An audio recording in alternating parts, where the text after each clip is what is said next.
One day, Mr. Curry entered a golf competition, and he asked Paddington to act as his caddy. Paddington wasn't very keen on doing favours for Mr. Curry. They always seemed to turn out wrong.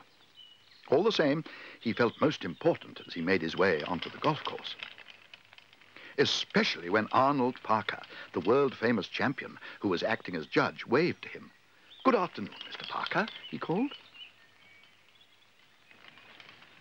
"Ah, there you are, Bear," exclaimed Mr. Curry. "Thought you were never coming. Anyway, now you are here. Keep your eyes open, and remember, I shall hold you responsible if my ball gets lost." "It's all right, Mr. Curry," said Paddington.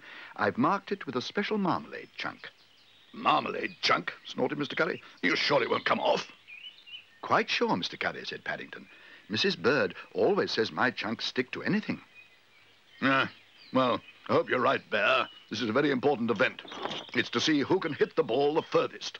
I don't want my ball getting mixed up with anyone else's. Now, when I go up to collect my prize, I'd like you to... Bear!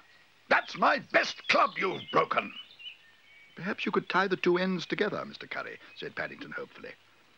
"Tie the ends together?" bellowed Mr. Curry. "Why, "Is anything the matter?" asked Arnold Parker. "Can I be of assistance?"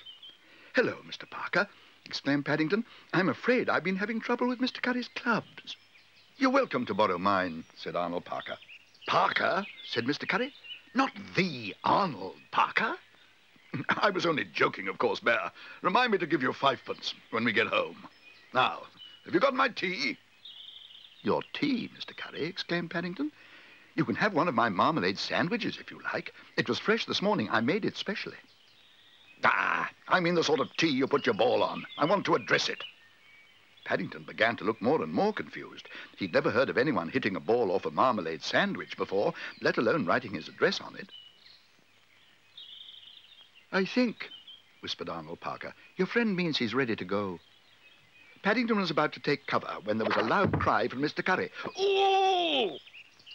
Bear, I've just slipped on your marmalade sandwich. I've hurt my leg. Now I shan't be able to play." "Perhaps I could do it instead, Mr. Curry. Your old club is just the right length now." Mr. Curry sat up holding his leg. He looked as if he had a lot more to say, but fortunately his voice was drowned by a passing train.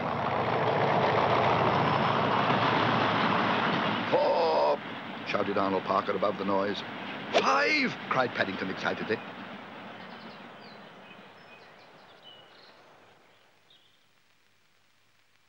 Mr. Curry stared at the Browns. "I've won a new set of golf clubs," he exclaimed. "No," said Mrs. Brown. "Paddington did. But he's giving them to you to make up for your breaking yours." "His ball went 9 miles. "Arnold Parker says it must be a world record," broke in Jonathan. "I bet the engine driver was surprised." "The engine driver? What is everyone on about?" "Your ball landed in a goods train by mistake, Mr. Curry," explained Paddington. "The driver sent it back from the next station, and Mr. Parker said there was nothing in the rules to stop it being counted. So I won first prize."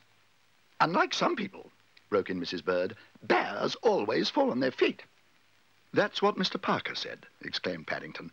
"He's going to put marmalade chunks on all his golf balls in future. He thinks it might bring him luck. Besides, if he ever gets lost in a bunker, at least he'll never go hungry."